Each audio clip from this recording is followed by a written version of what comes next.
just so hard to be a good person, to lift yourself up and try to be that better version of all the potential people that you got.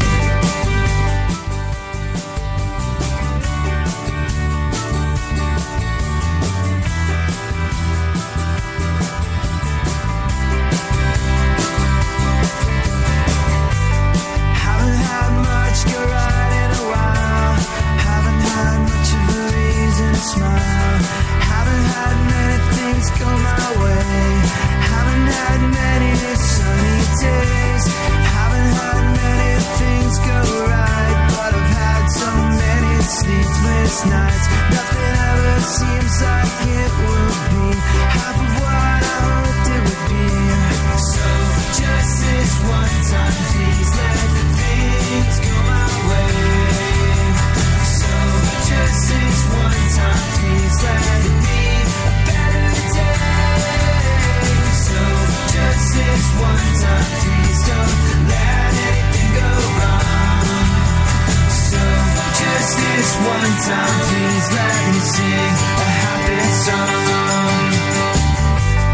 Never wanna get my hopes up high, and I can't fail if I don't try. So I won't get up and I'll stay inside. Things are so much better when I hide, and it's so much easier in this place, 'cause it keeps me here and it keeps me safe.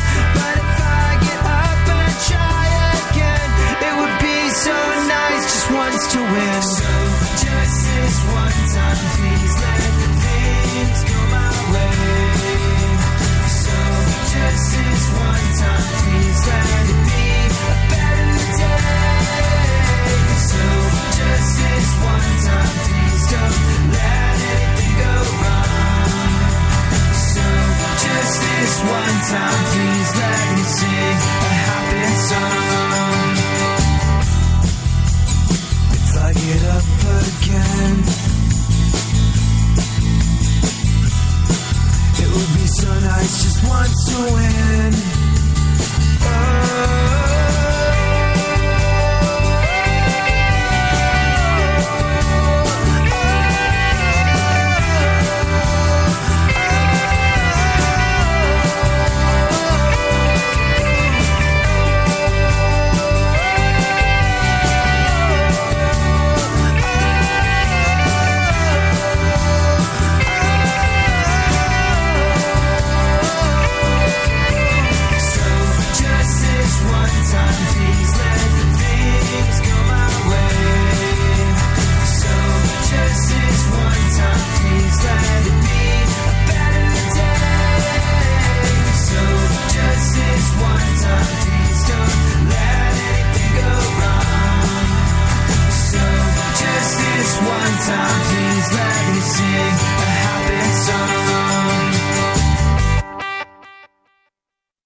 It's just one of those days, can't get out of bed. Everything's wrong, can't get right in the head. Too drunk for a shrink, the pills ain't no good. They're just not working the way that they should. All this coffee, it just makes me shake. And everything I try to do's a mistake. And everything I know is wrong and gone. And as the days just fall away, you wonder, will it always be this way? And what is really left you can't believe in. You had so much you wanted, you thought you almost got it, but everything that's wrong is all you're seeing. Today could be a beautiful day, you don't even know. Today could be a beautiful day, if you just let go. Tired of fighting and screaming, of everybody walking out and everybody leaving. Don't you feel there might be more to life than this? Don't you feel you might be something you might have missed? Don't you wish that you could have brighter days?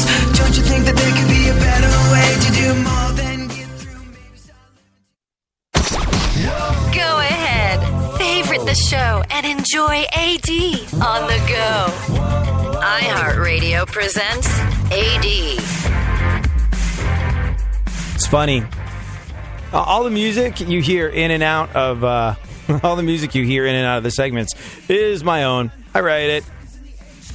And the reason we have my own music playing in and out of the segments is not some sort of self-aggrandizing move on my part. It's because we can't afford real music. Like, we don't have licenses for real music coming in and out of this show. So, it was either that or nothing. Or I think there was a bunch of generic beds that we could use. Like, hey, here's a Ramones-esque song, 23 hours to go. I was like, okay, really? And I was just like, I got some stuff. Let's just use that instead. But Funkhauser was playing some, and I was like, I don't remember this song. I kind of like this. Hey, how about that? And I was just like, Funkhauser, I'm not patting myself on the back. I just kind of don't remember even writing this. It's been floating around on the interwebs for a long time, and it's not. And he's like, yeah, it's not like you have yourself in rotation, is it? And I was like, no, it's not. Although I will cop to sometimes listening to my own music at the gym. And there's a reason for that. So when I listen to my own music at the gym, it's just because, the type of music I make, nobody really makes anymore. It's sort of like 90s style sample-based hip-hop music like I grew up on. Like I was writing graffiti, too, in the middle school. That was what was in my headphones. But I've heard all the Wu-Tang records. I've heard all the Public Enemy records. I've heard all the Cypress Hill records. I know every single word to every single KRS-One song. So I kind of made music that I wished was coming out, but as it turns out, isn't. So I'm sort of making music as a fan. And sometimes I listen to my own music at the gym because that's the kind of music I want to listen to. Not because I'm like, ooh, listen to how I did this. It's just the kind of music that I want to hear, and nobody really makes it anymore. I'm decidedly retro and playing to an incredibly small audience. Apparently that audience is just me. But whatever the case is, you don't really listen to your own music all that often. And we were talking about, there's a guy, what's his name? Donald Glover. When he's a rapper, he goes by the name Childish Gambino. He's a very talented guy. He used to write for the TV show 30 Rock. Now he's in the TV show Community. I think he writes for that a little bit too. And he does stand-up comedy as well. And the thing about that guy is, and the reason we brought it up was because he said in his stand-up act that he made an EP, a rap EP, and he was driving around listening to it, and he went to pick up a girl, and she got into his car, and he was like, hey, how's it going? And she's like, are you listening to your own music? And he was like, yeah, I guess I am. And there's something about being an entertainer, being a musician, where it seems like you're an egotistical a-hole if you enjoy your own work. It's kind of true. He was like, if you were a sandwich maker, no one would ever give you a really hard time for eating your own sandwiches. So why is anyone giving you a hard time for listening to your own music? But the point I'm getting into is, do you remember when we started the show? We were talking about how your challenges in life, they shape you. You're either going to be the victor or you're either going to be the victim. And the choice is yours. And it's good to lose. It's good to lose. It's good to have met obstacles. It'd be great to have a cushy life. But who do you want next to you going into battle? Let's say it's the first time you've ever picked up a gun. You're on your first tour and you are going into a hairy situation where there could be loss of life involved. Let's say you're a soldier about to face that experience. Who do you want by your side? Do you want someone like you that's never failed, has everything going for you in life, and has never really experienced any hardship? Or do you want some guy that's experienced numerous losses, gotten shot, gotten blown up, lost campaigns, had to retreat, but also won some? Yeah, you want the experience. You want the person that's had the failures. You want the person that's learned from the failures by your side. And Donald Glover is a perfect example. When I see Louis C.K. on stage, there's something about him, besides the fact that he's brilliant, that just makes me want to listen. I feel like I could learn something. He's got mileage. He went on stage and bombed 1 million times. He's had that 10,000 hours that Malcolm Gladwell swears by. And a lot of the 10,000 hours has been loss, has been going on stage and absolutely failing. By his own admissions, he said he sucked for the first 10 years of his career.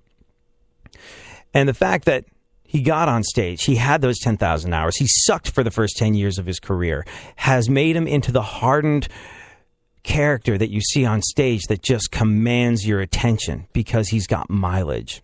And it was interesting. I was like, did you like the Donald Glover thing? And Funkhauser was like, nah, I couldn't really get through it. I don't know. Intellectually, it all seems to work when he's on stage. And you might disagree with me. You might be a huge fan of his stand-up. But for me, when I see him on stage, I say, that's a guy. And let's be real here. He's kind of young. I think he's like 28, 29. And, being a writer on 30 Rock, then getting cast in something, then having a successful rap career, that's a lot of things lining up and going right. And I'm not saying he didn't have struggles and he didn't have difficulties in his life. But as far as doing the stand-up thing, it was sort of like, oh, let's just put this guy on stage because he's got a bunch of stuff going on.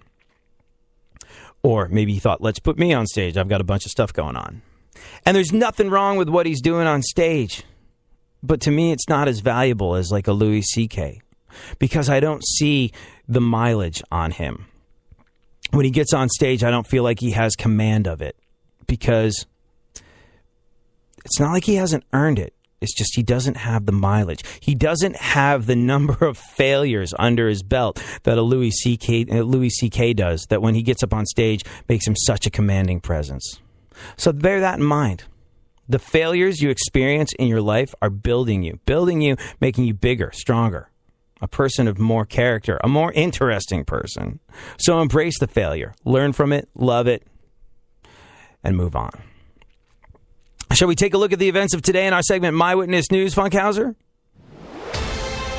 Okay, we got another minute. Oh, man.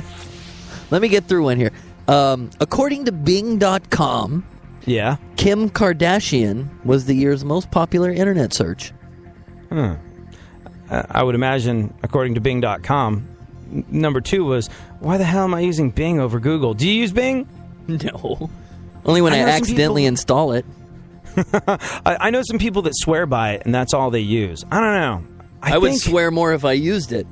Yeah,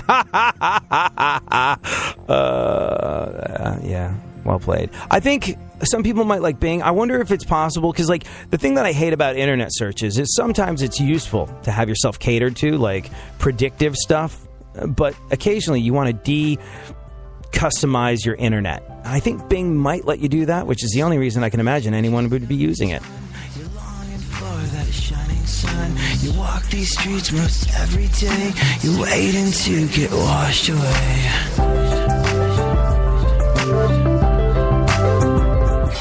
iHeartRadio shines the spotlight on Van Halen.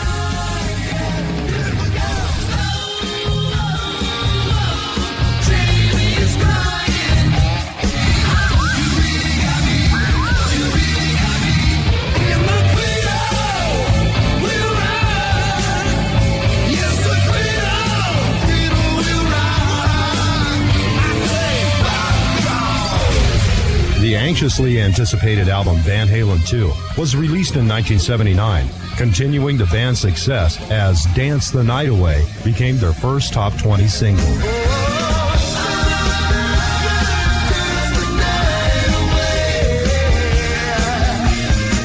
In 1980, Women and Children First didn't have any charting singles, but was a success on the album charts, reaching number 6. The band supported the album with their first headlining international arena tour and were quickly on their way to being superstars.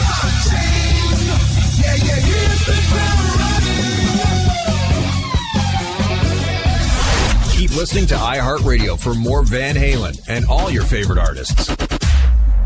iHeartRadio goes one-on-one with Jimmy Page to discuss what the most important things to nurture and cherish really are. I was self-taught, but I did have to take on the role of reading music, or I would have got kicked. Well, I could have got kicked out of sessions on the very first one that I did if I'd have been had no discipline, and if because that's what they needed. They needed people to deliver. But how important all the academic side was, and how I understood how important that it was, but also the fact that if you have your own character in music and your own personality, and you're lucky enough to find that you can be able to write a few things, then that is so important to nourish and cherish as well. Keep listening to iHeartRadio for more Jimmy Page and all your favorite artists.